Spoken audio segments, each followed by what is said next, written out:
Hey, it's not the best view in the world, but I wanted to take a minute and talk about hotels. I'm Jeff, Not Dead Yet Adventures is the channel, and I'm a nomad. I travel, been roaming the world for 3 years, and I come across funny situations, and this is one of those funny situations. It's I want to talk about hotels and like the prepaid policies of hotels. So I use an app, per the like imagine Hilton, Marriott, IGH, right? Pick your poison, right? And so I go in there, and it's a nice perk to be able to prepay, right? There's a lot of things I really like about prepaying. You know, a lot of things I really like about it. Especially when it comes to big ticket items, I'd rather, especially, and then you add an exchange rate. I'd really rather just pay now, and show up, and then any incidentals and stuff that's there. But when it comes to hotels, flights, things like that, I would rather like make my decision and pay now, right? To me, that's a huge benefit. And one of the benefits is like in Europe, I was in Poland specifically, and they had this pay now option, right? It was a reduced rate. And so I'm like, okay, let me pay for it. And a month later, I show up and I stay the week, and they'd never billed me, they'd never charged me. And then even in just that 1 week that I was there, right? The exchange rate in that 1 week changed. The exchange rate changed so much that it cost me essentially another night in the hotel.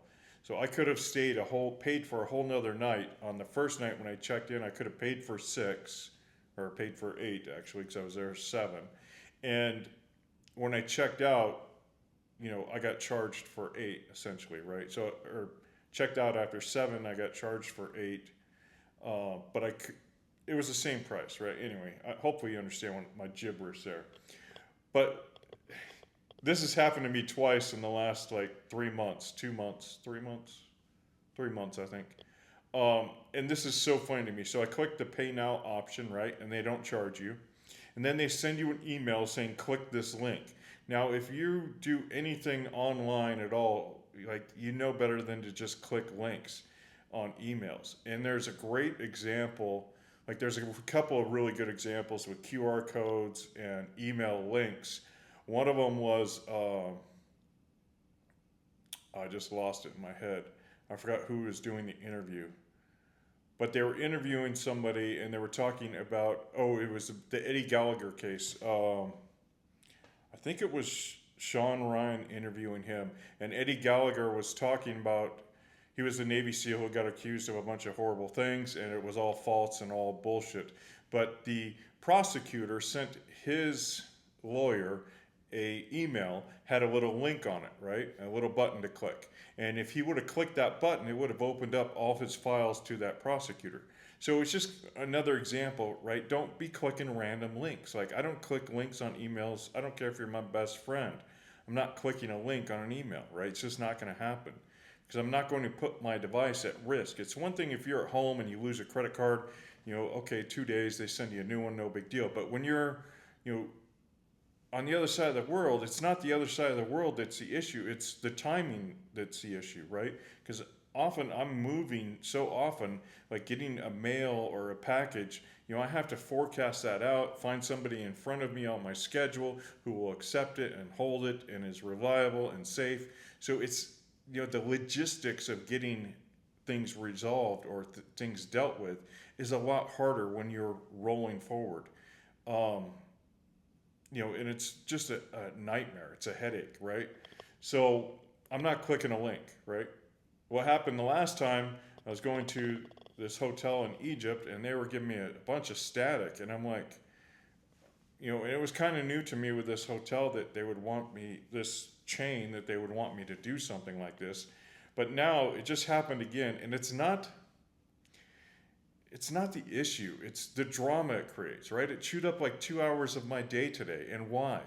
And how much is my time worth that I have to spend 2 hours dealing with this hotel for what good reason? I don't want to spend 2 hours dealing with this hotel for no good reason. And, that's what it came down to.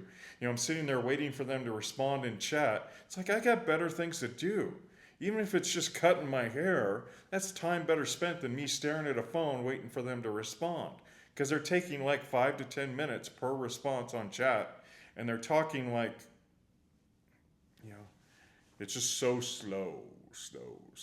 And it literally chewed up 2 or 3 hours of my day this morning. So what they want me to do is go in and click this link and pay, and then take that receipt and print it out or put it, save a screenshot and email that back to them, proving that I paid this other company. But in the process, that other company wants me to submit all my data to them, and that other company wants me to acquiesce to their privacy, stealing, to their, consent to them harvesting any and all data they can. And why do I want to do business with this unknown third company, right? I don't understand the thought process where anybody thinks that's a good idea. Like, and now, the concern it raises with me is, even if I show up at this hotel, what are they going to do with my data? They're just going to go put it in that company's database anyway. And they're going to be selling my name and things. And it's so funny to me, because when I travel and I come across something suspicious, it's almost like a Philistine prophecy. I think, or probably not saying that right, but it's almost like it manifests. Like I see something suspicious, and then I get flooded with text messages and emails. And, the funniest ones are when you get a country code, like you get a funny country code, right? And all of a sudden, you have a package waiting to be delivered, and the country code is all wrong, right? And like, I haven't been in that country in months, and nothing on my devices is registered to that country. And no, right? And you start getting text messages, emails, and it just bombs, like swamps you. The worst was an Airbnb I stayed at in Poland. As soon as I raised a concern that the person sent my private or my phone number to their housekeeper. Like, why are you sending my phone number to your housekeeper? We're supposed to communicate through the app. That's the Airbnb policy. And all of a sudden, I raise an issue because I start getting these random text messages like, you need to do this, this, and this. And it's like, who are you? You didn't even introduce yourself. And so, I thought it was somebody just like scamming me. And it ends up it was the Airbnb host who sent my phone number to this person to start texting me. It's like, I don't want to get international text messages from some random person, right? No, use the app. And that's the policy. And what's Airbnb care? Zero. Airbnb doesn't give a flying rodent's behind. But so now I'm in this situation this morning. They're saying, look, you have to pay, you have to use this link, you have to, or we're going to charge you a cancellation fee. Okay, go ahead. If you can charge a cancellation fee to my credit card, but you can't charge it for a reservation, show me. Like, I don't care.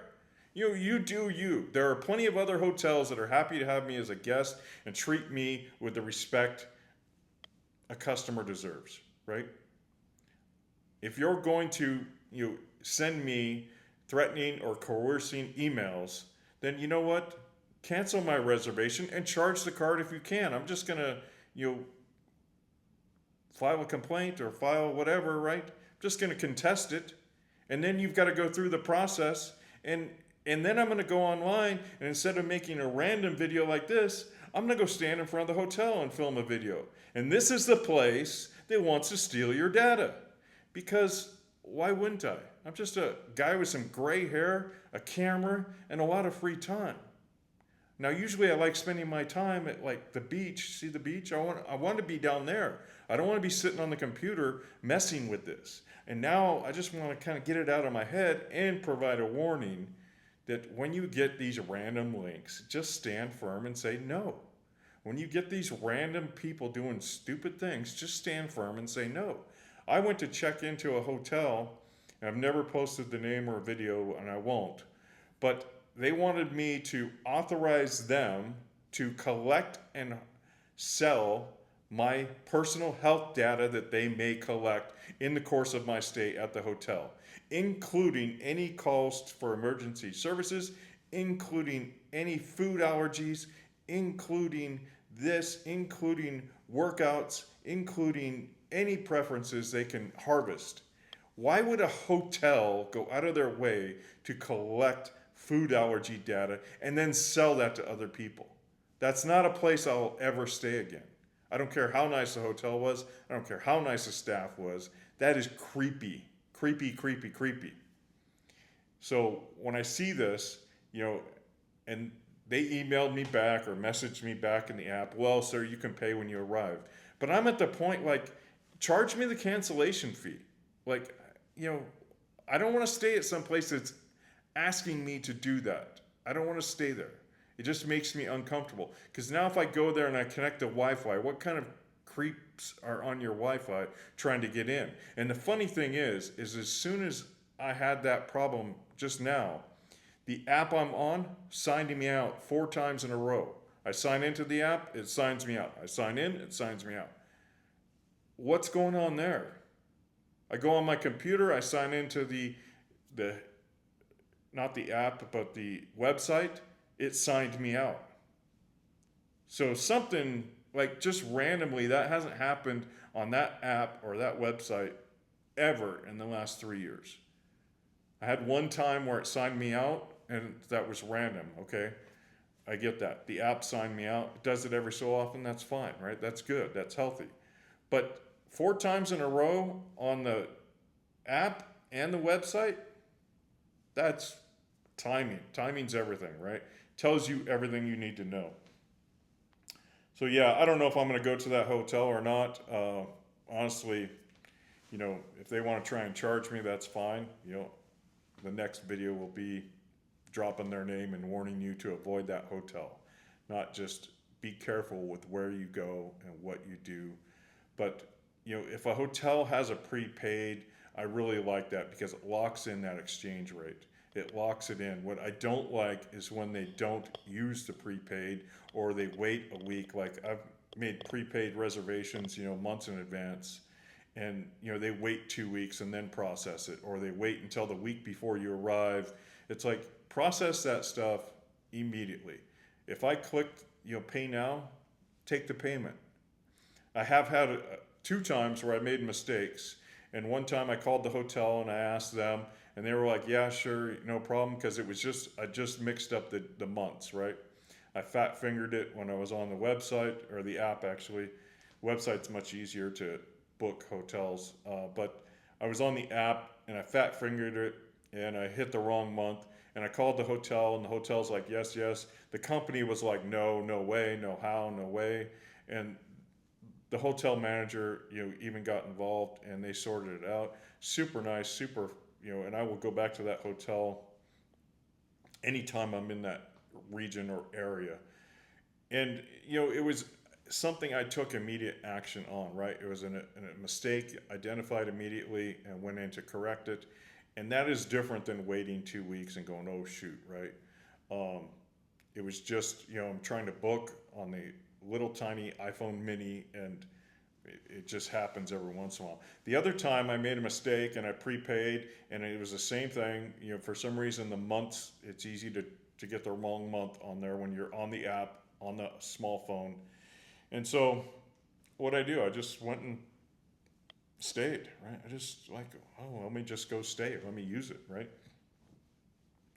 But I have no sympathy for you if you prepay, you got no insurance for it or whatever, and you don't show. That's on you, right? You're getting a great deal when you prepay. Usually it's a great price break, and I'm all for it. But again, what I don't like about prepaid is when they wait so long to process a payment. Process the payment right now. Grab it and go, right? Because it also makes it easier for me to track and make sure there's nothing nefarious going on in my accounts. If have these random payments popping up when I'm not expecting them, or not going out when I'm expecting them, it's more I have to keep track of, and I don't like keeping track of stuff. I don't like having to sit here and deal with, I should be at the beach, right? I should be down there. And, I'm sitting here trying to deal with this hotel. And, the more I think about it, the more bitter it makes me. And the more I'm like, you know what, go ahead and try and, I don't know what I'm going to do yet, but, it really drives home that attitude of, you know what, go ahead and try and charge me. If you can't do it for a reservation, prove to me you can do it for a cancellation. And what's it going to cost me? $40? You know, what's my peace of mind worth staying at some place that I trust and respect, and that respects me as a customer? Is is that worth $40? It might be, right? It just might be. So, I don't know. But my overall point is I really like paying advance. It's a good way to save money, but just be sure that you're going to show up, and be very suspicious when people start sending you links, start sending you this, start sending you that. Um, I had this similar problem with Airbnb, and I stopped using Airbnb. Like, for the most part, I use it in an emergency, or when I want to go back to a property I've been to, I'll use Airbnb. But that's only because that's the only real option I have to book that property that I've been to before. But I had a real similar problem with Airbnb in Japan. The host said in the description, said you have to provide your passport, which is normal when you travel overseas. All Airbnb hosts want a copy of your passport. Airbnb is going to ask you to like take pictures and send it to them, things like that, right? But what this host did immediately after I booked it, he sent me an email like within minutes, within seconds, probably it was auto response, right? Telling me I have to sign up for this company, and in their disclosure or whatever, their consent, I agree to everything, right?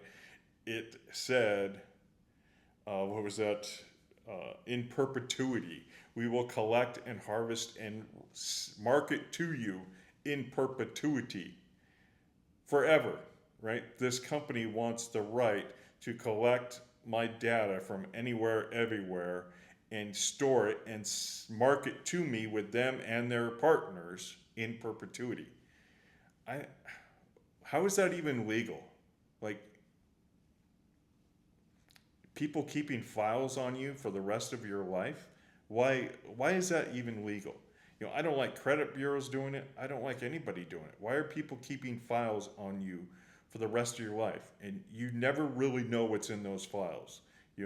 Google got doxxed, not doxxed, but called out for all the data they actually collect on you. And we only got to see a tiny bit of the data they actually collect on you and store. And we really, to this day, you will never probably know who's collecting data on you. And it's just creepy. It's just really, really creepy. Um, so anyway, I don't buy into it at all, but had that problem with Airbnb. And the funny thing about Airbnb is a whole nother subject. But yeah, this hotel just kind of cracked me up, and it is what it is, right? So I don't know if I'm going to stay there. I don't know if I'm going to tell them to collect their cancellation fee if they can. Um, it just kind of cracks me up if they can't collect a reservation, can't bill me for a reservation. How are they going to collect a cancellation fee on the same card? And the funny thing would be for me to just cancel the card and get a new one, and then say, well, what are you going to do now, right? That would be the funny thing. That would kind of be disingenuous of me, but I don't think I would ever do that. But it might be fun to, you know, fun to think about, right? But yeah, it just frustrates me because, why do I want to spend 2 hours arguing with a hotel about a payment fee? And why do I, what makes you think I'm going to go sign up for some third-party payment that wasn't anywhere on the website, on the app? There was nothing, in bright bold letters staying at this one hotel of the thousands of hotels worldwide requires you to sign up for this random third-party, payment system. Why do I want to sign up for some random third-party payment system to stay at a hotel that's part of a global network, right? Why would I do that? I don't want to do that. No, nobody in their right mind should want to do that. It just doesn't make any sense. So hopefully, I don't know. I mean, the dark side of me makes me wonder, how nefarious is the person running that hotel, and the light side of me says, oh, it's nothing. They're just trying to make a buck. I don't know. I don't know what the answer is. I do know the answer is, what's my peace of mind worth? That's the question I need to answer, right? That's the question. Is this going to be a little tick in my head that I need to worry about? Or, am I going to go there and feel confident signing into the Wi-Fi? Am I going to go there and feel confident giving them a credit card in person? Am I going to go there and be confident, in leaving things in my room? I don't know, right? I don't know. So that's the answer I need to sort out within a week. I have about a week. So we'll see what happens. Take care.